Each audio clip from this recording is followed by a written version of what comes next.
Dr. Daniel Vance was a smart man. Maybe too smart for his own good. 40 years old, a lecturer in fluid dynamics with a mind made of shapes and numbers.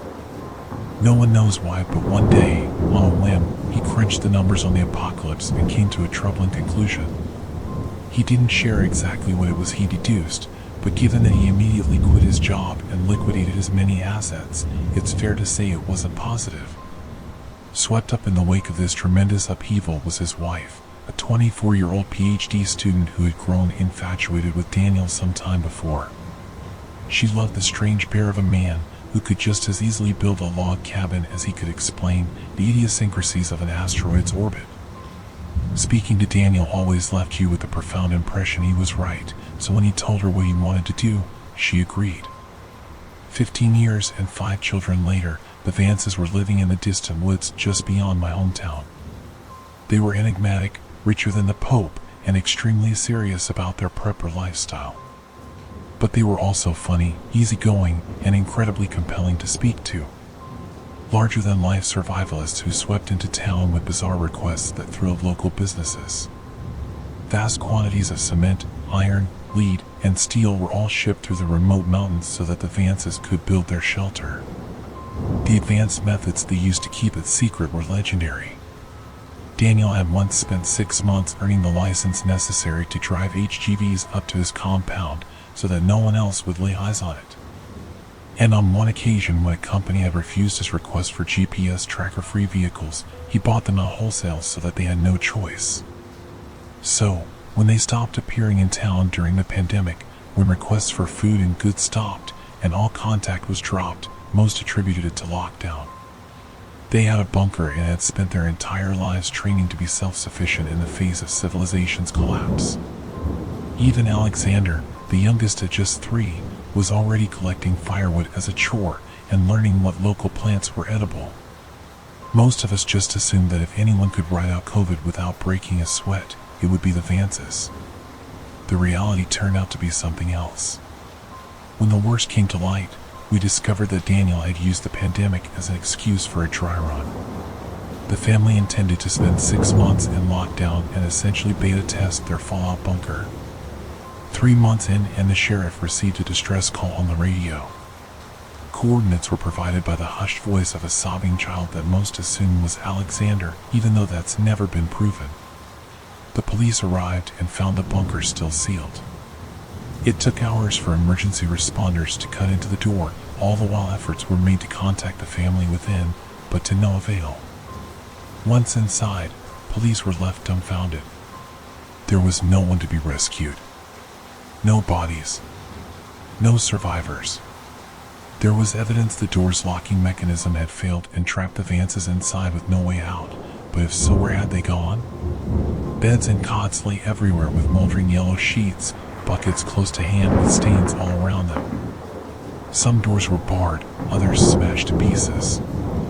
There was even evidence of makeshift quarantines and, in places, what looked like violence. The police, usually a fantastic source of gossip, were not forthcoming until the town demanded answers and the sheriff was forced to offer only the barest of outlines. An outbreak of a waterborne illness had struck the Vances down not long after they were locked inside and unable to seek help. Rumors of contagion were overstated, fueled by the unrelated rise of COVID. Whatever contaminant had killed the Vances, it was non-organic in nature. No need to panic. The Vances' loved ones had been notified. The bunker was going to be demolished, and we could all put this terrible tragedy behind us. Of course, we still had questions. 1,000 of them. Why hadn't the family called for help? They had radios, computers, smartphones too. They were survivalists, not Amish. And where were they? What had happened to their bodies? Why hadn't they simply left? We shouted these and more at the town meeting, but the police simply refused to comment. For most of us, the excitement lasted another week or 2 until we realized we weren't getting answers anytime soon. Besides, the pandemic was in full swing and most of us had other things to worry about. The tragic story eventually faded until it was just one of those awful things in the town's history that we didn't talk about.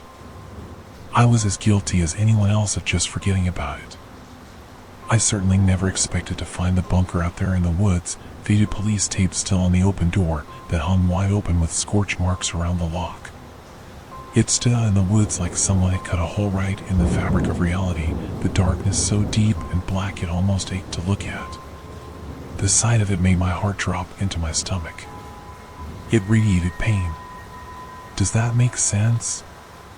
I think some part of my lizard brain picked out details that wouldn't become apparent to me until I got closer, like the bloody finger streaks that stained the handle from where someone had scrabbled furiously at the lock without success.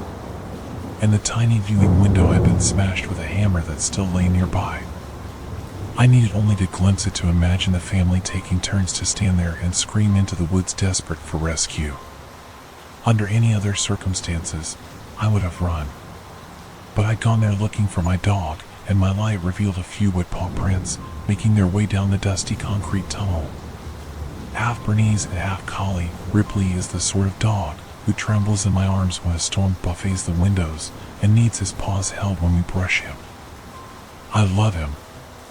I do not have much of a family, or a wife, or even many friends. But I have Ripley, and I could no more have turned around and gone home to an empty apartment where I would have to sob my grief away than I could flap my arms and fly. He was my dog, and I'd raised him since he was a puppy, and I wasn't going to leave him out in those woods. I went in after him. I didn't know what to expect, but I knew it wouldn't be good. Whatever the police had found, they not only kept most of the morbid details to themselves, they had also lied. The bunker was not demolished or even sealed off. In fact, looking at the occasional blue latex glove tossed aside and the one or two broken police-issue flashlights, it seemed like the last people inside had been in a hurry to get out. Given this was where 7 people had presumably died, I assumed it was someone's job to clean it all up. But the corridor looked largely untouched. Just a few meters in and manic writing started to cover the walls, the desperate scrawls of a lone survivor left there to be rediscovered like cave paintings. Most were deliberations on how to get out. Diagrams, blueprints, equations, and formulae. All focused on the door and the circuits responsible for its faulty lock. I instinctively assumed they belonged to Daniel and that he'd been the last to die. What a god-awful fate for a man to outlive his children. And yet it got worse. Slowly the writing changed from equations and plans to a desperate scrawl. The same few phrases repeated over and over. 5 doors, 5 not 6.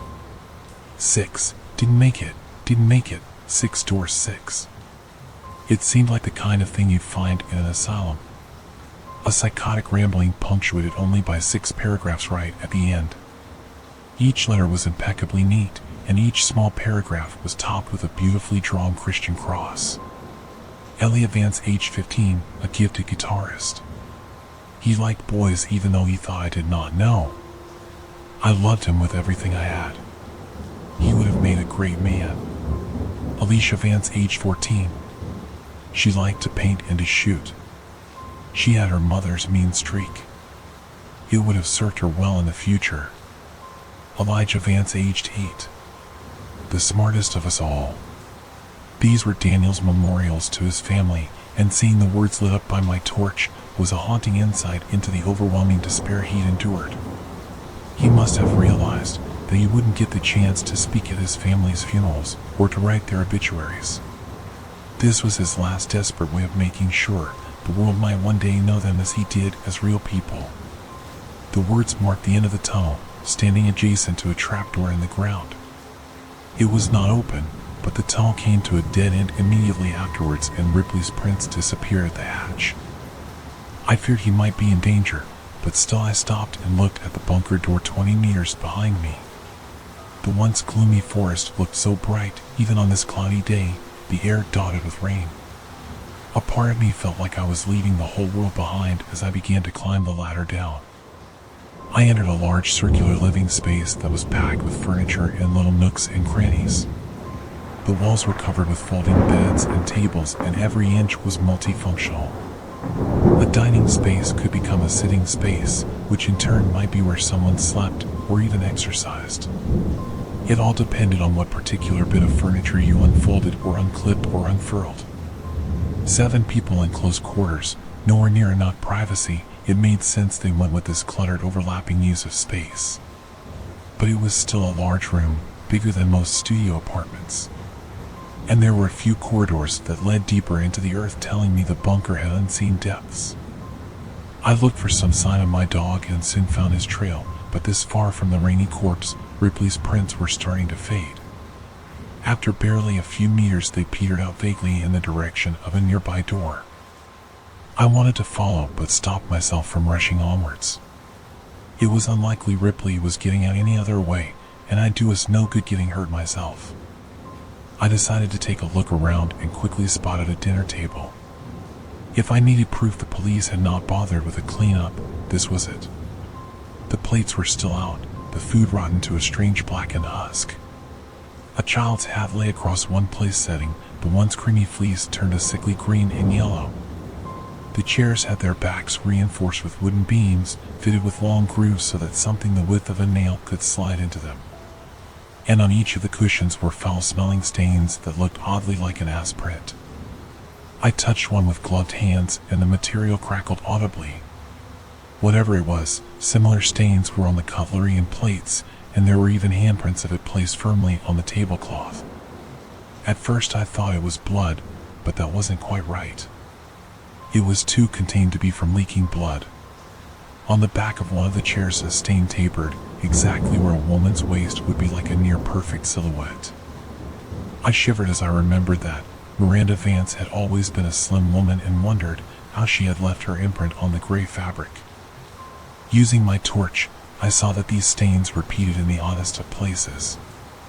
Yes, there were some on beds and blankets, and even patches of plain floor, exactly like you might expect in a room full of sick people. But why did one stain on the floor bear such a strong resemblance to a child huddled in the fetal position? And why was the same stuff all over the TV remote, and on books on shelves, and board games too? Everything from sofa cushions to DVD boxes to piles of dirty laundry were covered in the same dry brownish material that gave off a foul coppery miasma. I found the jigsaw particularly baffling. Someone had set up another table with 4 chairs, all modified with the same back support as those by the dinner table. And the jigsaw had been laid out with 4 separate piles, but only one was depleted. The rest looked largely untouched, almost like someone had portioned out pieces for 3 other people who had absolutely no interest in going along with it. Maybe Daniel had tried to keep up morale while the family were sick. God help me, if that were true I couldn't help, but imagine the poor man sat there with his loved ones close to death, desperately trying to encourage them to click their own pieces into place while they faded in and out of consciousness. Something about that room emanated madness, and the longer I stayed down there flicking the bright disk of light of my torch from one detail to another, the more I wanted to leave. One door had wooden beams nailed across it. One sofa had been partially disassembled. Multiple beds had been burned, and all the light bulbs had been removed and put in a box on the kitchen countertop. Looking up at the ceiling, I finally had some insight into why the police were so confident the Vances had not survived, despite never finding their bodies. Someone had jammed a human finger into one of the empty sockets, almost like they'd expected it to glow with the flick of a switch. What was it about this place that had caused the police to leave and never return? Not to even take that finger and test it for signs of illness, or even just to confirm who it belonged to? I decided it was time to hurry up and find my dog. People had died in that place, and while I'm not superstitious, I can't be the only skeptic who has done the calculations in his head and realized it costs nothing to be respectful of ghosts. That bunker was cramped, terrifying, and the air stank so bad I started to worry I'd get sick myself. It served no one any good to linger. But I'd be damned if I'd just walk away and leave Ripley to rot down there. It's not like he could climb a ladder and get out on his own, even if I wasn't entirely sure how he'd gotten down there in the first place. Summoning what little bravery I had left, I called out and broke the silence, something which felt like a terrible taboo in that god-awful place, like screaming in a graveyard. Ripley. I waited and hoped to hell I'd hear the pitter-patter of his paws, but for the longest of moments there was only the kind of silence that makes you wonder if someone or something in the darkness is holding its breath, trying to look like just another patch of nothing, biding its time until you finally turn around and show it your back. The TV came on with a blurt of white noise that was so loud and so sudden I cried. I threw my arms up and nearly fell backwards onto a rolled-out sleeping bag that looked like it had spent a week in the sewer. By the time I realized what had caused the noise, I could already hear a tinny rendition of Daniel Vance's voice. I realized the issue here. I need to emphasize just how little I understand anything that's. I frowned at the screen as I approached. It showed a greenish infrared view of the bunker with Daniel up front and the dinner table behind him. It was grainy and hard to see, but I could clearly tell that his family were sitting in those chairs. Miranda was first to fall ill. Looking back, it makes perfect sense. Miranda often went into storage to fetch food for cooking, and we found it behind one of the refrigerators. So that's shit. One of the figures in the background slumped onto the table with a loud clank and sent a plate spinning off onto the ground. Shit, shit, shit, Daniel muttered as he got up and grabbed the woman by the shoulders and sat her upright. Miranda never did like my cooking. He snorted a laugh as he fussed with something at the back of the chair. The rods are much better than tape. All those hours spent taping them upright to the chairs never worked. But the rods, they fit right into the spine, and with a little modification I can just slot them into the chairs. That way everyone is able to join in for dinner. I'm working on something similar for family game night. Daniel wandered over to the camera, and with a grin he lifted it from the tripod and scanned the dinner table. What I saw nearly made me drop my torch. His family was long dead. Gaunt faces, missing noses, lips that had receded to reveal awful grins. These were corpses, plain as day, even when viewed through such a low-resolution image. The only thing that made them seem remotely alive was the way their eyes still reflected the infrared back, so that they glowed in the dark.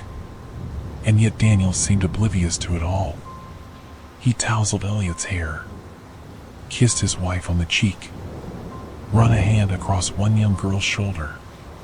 He even picked the young Alexander up from his high chair, and I assume he coddled him. I don't know for sure because I looked away, unwilling to see the poor boy up close. Eyes averted from the screen, I couldn't help but pan my torch across to that same dinner table and shiver as I finally realized what all those stains were. Not quite blood, but close. Liquefying flesh. Left alone for months, Daniel had not put his family's bodies to rest. Instead, he had moved them around from place to place and puppeted them, living life as if nothing had really changed. Looking at where those stains had settled, I saw a clear pattern emerge. He had put them to bed. He had set them dinner. He had propped them up to watch TV, or gave them their favorite books. They even sat there as lifeless husks while Daniel waited for them to complete a fucking jigsaw. The idea horrified me to my core. Back to work. It's obviously not part of the original designs. No room on the other side, not on the blueprints. Elliot didn't believe me, and why would he? I made every inch of this place, but I did not install that door in storage on the bottom level. I checked the cameras and some of the photos I took during the build, and the wall is just blank. But the door is there now, and it must lead somewhere. I don't know when or why it opens, but it does, and the next time I'll be ready. Because I have to know what's on the other side, and why it did this to us. Alone down here, often all asleep at once. Anything could have slit our throats and been done with it. But it didn't. It took its time, and I have to know why. It took our radios and computers and phones. One by one, none of us noticing until it was far too late. I kept telling the kids they needed to take better care of their things, and even as they complained, I just assumed the phones were lying behind some shelf.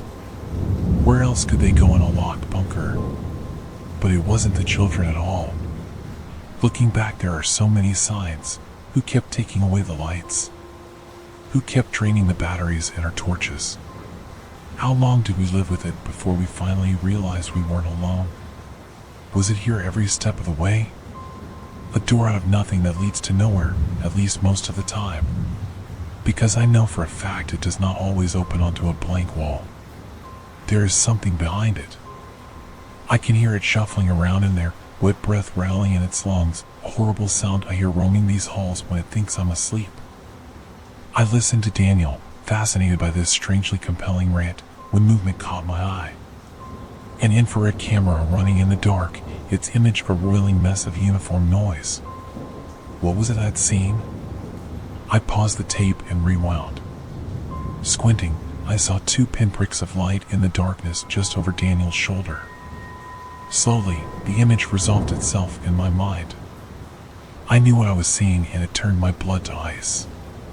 Miranda Vance had turned her head, and her lifeless eyes glowed as she fixed them on the back of Daniel's head. Not even any point leaving at this stage. I'm no doctor, but that door is giving off enough radiation to kill a family of 7. If none of us had touched it. Being in the same room is risky, but not lethal.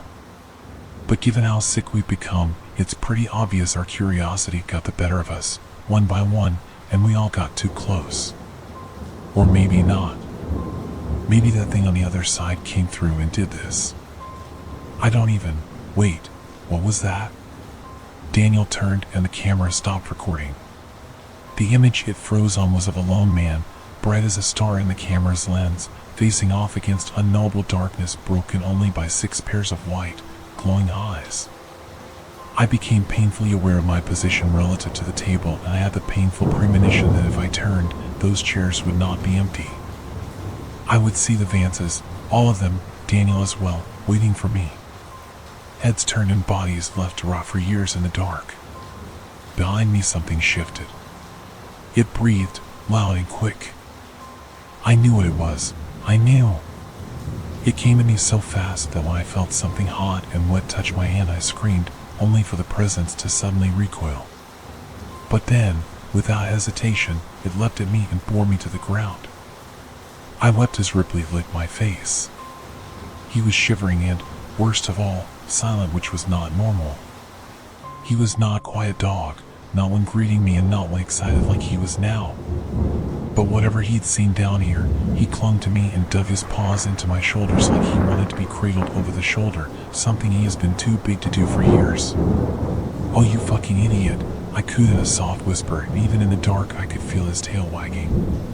Joking aside, I felt nothing but relief at finding him. "Let's get the hell out of here." I picked him up, straining a little under the weight but refusing to give in to tired muscles, and made for the ladder. It wasn't easy climbing the 3 or 4 rungs to the hatch, but I managed it and gave the hatch a shove. First one hand, then 2.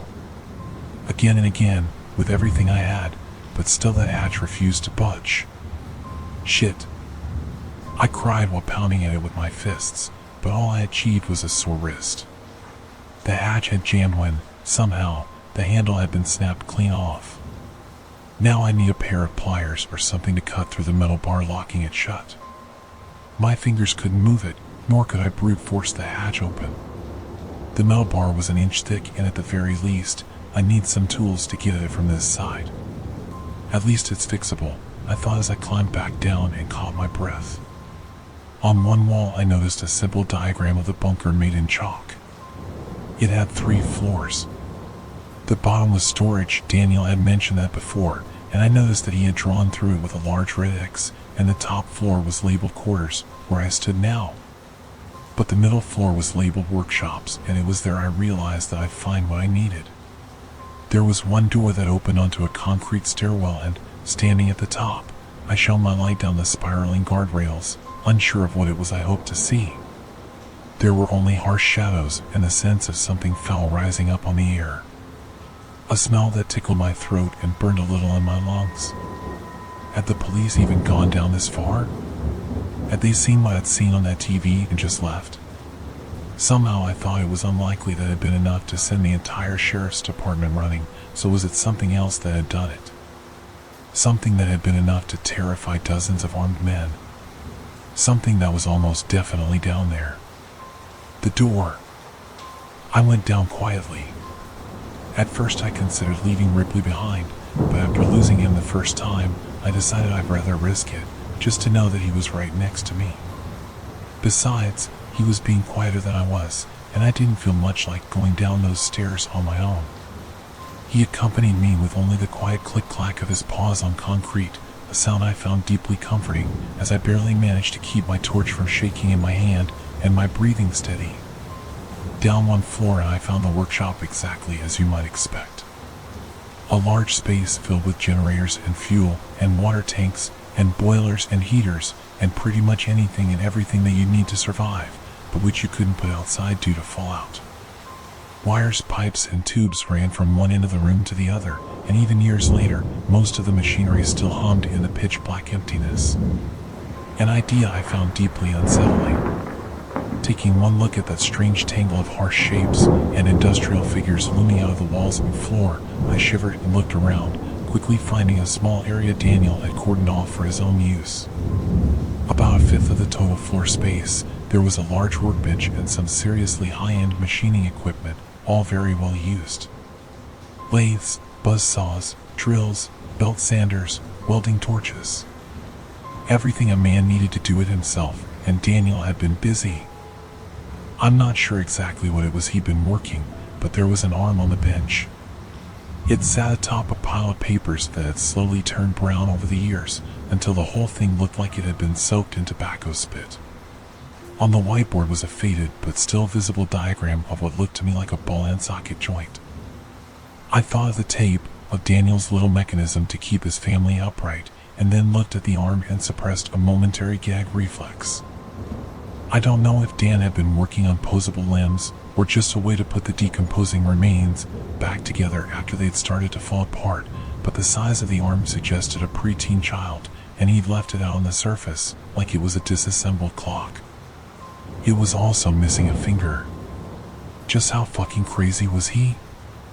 I wondered as I pinched my nose with one hand and began overturning boxes looking for a hefty pair of pliers, or maybe a hacksaw.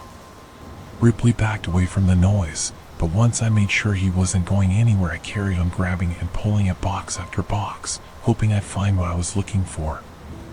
Anything to break that fucking metal bar. In the end, I managed to get a pair of bolt cutters, a crowbar, and a heavy-duty pair of pliers. One went in my pocket, one went down the back of my jeans, and the other was clutched in my fist, too large to be tucked away in my clothes.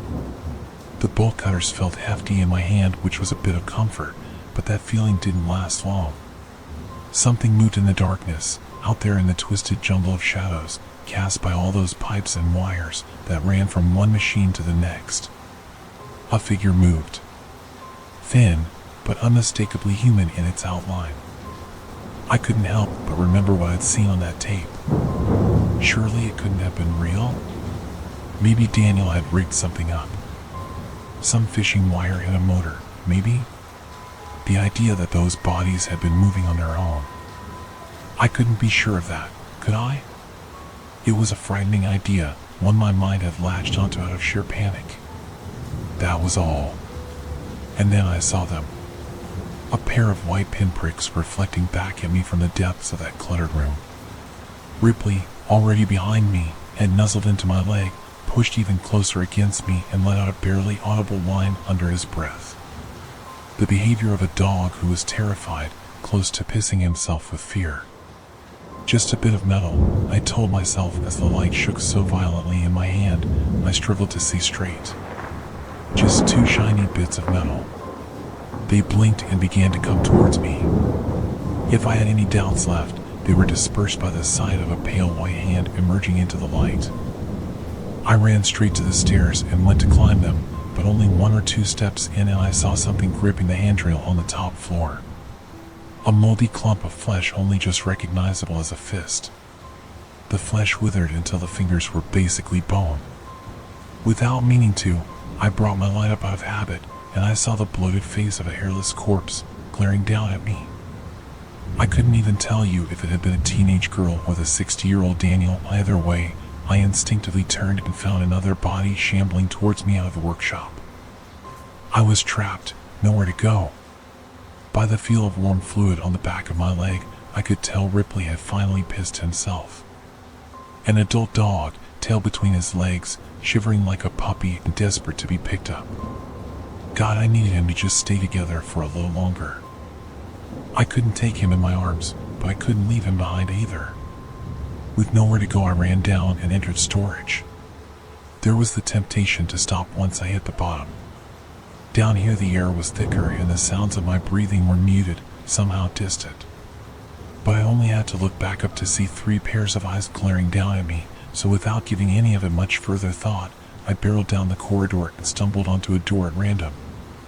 Opening it, I saw what looked like your standard storage room, only most of the shelves had been overturned and the food left to rot on the floor. 1 or 2 shelving units were still upright though, and their shelves were covered in tall opaque boxes that made them a fantastic hiding spot. That, I decided, would have to be where I crouched down and turned off my light. I was already inside when I realized that wasn't all that was in there. The door almost looked normal. I could see why Daniel must have been confused by it, because it looked a little bit like all the other doors down there, but it was different too. It was too tall and too wide, about 1.5 feet off the ground. The metal rusted in its entirety, like it had aged out of sync with everything else down there.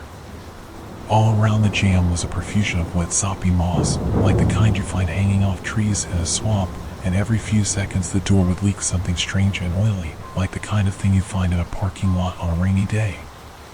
Of course, that wasn't too strange in itself, but the leak was horizontal, defying gravity, so that every few seconds, a large glob of the stuff would whip across the room and slap into the wall opposite, creating a puddle about the size of a man that defied all reason. Remembering Daniel's words about radiation, I instinctively inched away from this puddle and the door on the opposite wall, backing myself into the darkest, quietest corner I could. I pulled Ripley behind me and hoped to hell he wouldn't give me away. Once I was in there, I turned off my light and waited. I must have taken longer than I thought to hide Spot, because it was barely 2 seconds later when a few figures entered the room. It was pitch black after I turned off my torch, but they made enough noise to let me know that at least 2 of them had stumbled in after me. I stayed there, unable to see anything, not sure if they were heading straight for me or just getting ready to leave. Forced to hold out and let luck decide my fate. When I finally heard something scrape against the wall, barely 2 feet from where I stood, I gave up and switched my light on, desperate to know what was coming for me. The sound had been terribly misleading. Daniel Vance was no more than 6 inches from my face. "Get out," he hissed from a toothless and cracked mouth. A living corpse just like the others, somehow a flash of intelligence remained in those wide, terrified eyes. And then I heard it. The creaking of a door. And without even thinking, I turned the light and saw it on the wall. I saw it open, and behind the strange steel there was more than just plain old concrete. Much more. I saw a raging gullet of flesh. A ringed tube of pulsing muscle lined with teeth the size of hands. A spiraling descent into madness. Hot foetid air washed into the room, buffeting me and the rotting corpses, all of us paralyzed by what we were seeing, even if for most of the figures beside Daniel and myself, they didn't have eyes to see with. "What the fuck?" I muttered, unable to take my eyes from the flesh tube beyond that doorway. "It's coming," Daniel whispered as he grabbed me with one fist and hurled me out of the room. I hit the floor and skidded along a slick fluid left by the Vance's footprints, the smell of which turned my stomach. Perhaps the worst detail was that it was cold. I don't know why, I just expected whatever oozed them off them to be feverishly hot. But it wasn't. It soaked my shirt like I'd fallen into a muddy puddle. "It's coming." This voice wasn't Daniel's. I couldn't say for sure, but it sounded like a child's whisper. One by one the bodies shuffled over to the open door and knelt before it. I don't know why, but I got the impression the others had lost pretty much everything left of their minds, but Daniel remained aware. He looked back at me once more and spoke before he pressed his head to the floor in supplication with the others. The only thing we did wrong was being here for it to torture. It didn't need a reason, just an opportunity. Leave. It won't let us go, it won't even let us die, and if it catches you, it won't let you go either. His forehead kissed the dirt. And then, something reached through the door and gripped his head in its palm, the way you or I might pick up an apple. In full panic, I ran over and grabbed my dog and the bolt cutters, and I ran like my legs were pistons, machines whose signals of exhaustion and fatigue could not slow me down or cause me to fall. I had to move. I had to leave. The hand that had grabbed Daniel, the sight of it flushed my mind clean like some kind of enema. It hurt to see the image replay in my mind, but there was nothing else in my head echoing around except the sight of fingers with one too many knuckles and nails as large as a smartphone. I reached the top floor and nearly collapsed from breathlessness, but I wouldn't let myself stay down for long. I crawled over to the ladder and climbed up and immediately went to work trying to cut the metal lock. It was hell with just one hand, the other clinging to the torch that I kept frantically pointing at the door behind me, and it wasn't long before I fumbled one too many times and dropped my only source of light. No, I mewed. But there was no time to look for it. I had to get out, and I had to get out fast. I couldn't see, but I was sure I could hear something climbing up those stairs. Not the steady thump-thump of human feet. No, this was different. This was a rapid pitter-patter of a spider, maybe. Something with hundreds of feet or hands, or God knows what, skittering along the floor and walls and ceiling, pulling itself along with a body whose mere shape would offend God. Using all my strength, I leaned hard on the bolt cutters and, at last, the bolt gave. I threw the hatch open and got just enough ambient light to see Ripley hovering at the bottom of the ladder, growling ineffectually at the doorway. I crouched down, scooped him up, and fled up the ladder so quickly that my muscles turned to jelly at the top and I fell over onto hands and knees. But still, I was out. The long corridor covered in writing was ahead of me, and at the very end a doorway capped now by the tired blue light of a full moon. Ripley needed no encouragement. He whipped down the corridor with canine speed, and I followed at a broken and stumbling crawl, eventually shouldering past the open door and collapsing onto the forest floor. For a few seconds I drifted in and out of consciousness, but when I looked up and saw the canopy overhead moving, the branches, backlit by a full moon, I snapped awake and glared down at something gripping my ankle. The hand had reached out of the dark and seized me and was slowly dragging me back into the earth below. Whatever it was, most of its body lurked out of sight in the shadows behind the doorway, but the hand that crushed my leg was the size of my torso with an arm that looked like it belonged to a mole rat. I struck it with my own fist. I dug my nails in. I cried and kicked and screamed, but nothing could stop it. From behind the door, something like a face grinned and leered at me with joy. It was taking its time, sure enough, pulling me in so slowly that it gave my mind all the time in the world to appreciate the nightmare that awaited me. I think if, in that moment, you'd given me a gun, I would have shot myself, because God help me I couldn't escape the look in Daniel's eyes, how he knelt to worship this thing like a man who knew that hope or pride or joy or anything, with even a hint of goodness to it, was so far out of reach for him, it might as well be a dream. How long was this thing going to keep them down there? How long did it intend to keep me? I wept like a child, feeling like my mind was slowly cracking as I tried everything to stop that fucking pulling me into the shadows. I kicked at the earth. I dug into it using my hands looking for a root or a pipe or anything to hold on to. Nothing. I did would slow it down. I was no more than a foot from the doorway when Ripley reappeared. A dog afraid of hoovers and plastic bags and doors that move on their own. A dog who once got stared down by a particularly feisty rabbit who stopped mid-chase and turned around, baffling the predator on its tail. A dog you couldn't even watch scary movies around. And he lunged at that arm like he was a wolf, like he'd always been one. And while he didn't quite break the skin, the pressure was enough to make the thing's grip weaken, and I slid my leg out. Unable to stand, I knelt and grabbed the dog and pulled as hard as I could, and now that fucking thing bled at last as the pressure of the jaws and the sliding teeth ripped into its flesh. Together, at last, Ripley and I were let go and sent rolling backwards head over heels. I wasted no time waiting or looking or processing. I heaved the dog to my chest and crawled until I passed out, making it maybe half a kilometer away. Only when I could no longer see the door did I let myself fall to the ground face first and gave up consciousness. The doctor said I had pneumonia, which I suppose made some kind of sense. I might have even believed them were it not for the sheriff's visit, asking strange questions of me as I lay in bed about what I may or may not have seen. I dismissed them to the best of my ability. I wasn't interested in chasing that particular nightmare down, figuring out if it had been real or not, at least not while I lay there half drowning in my own infection. To be fair, I had at least some sympathy for why the police had done so little to seal that place off. I have, on occasion, thought about going and doing the job myself, but to this day I still have nightmares about being pulled into the dark beyond that door. Not just the bunker door, the one I narrowly avoided at the end, but the one below. What I saw was a kind of madness, I'm sure of it, and I often think of Daniel's words.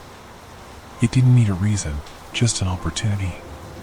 Somehow, the Vances were that opportunity. Maybe they built their bunker on a ley line, or a weak spot between dimensions, or the site of former satanic rituals. I'm not sure it even matters.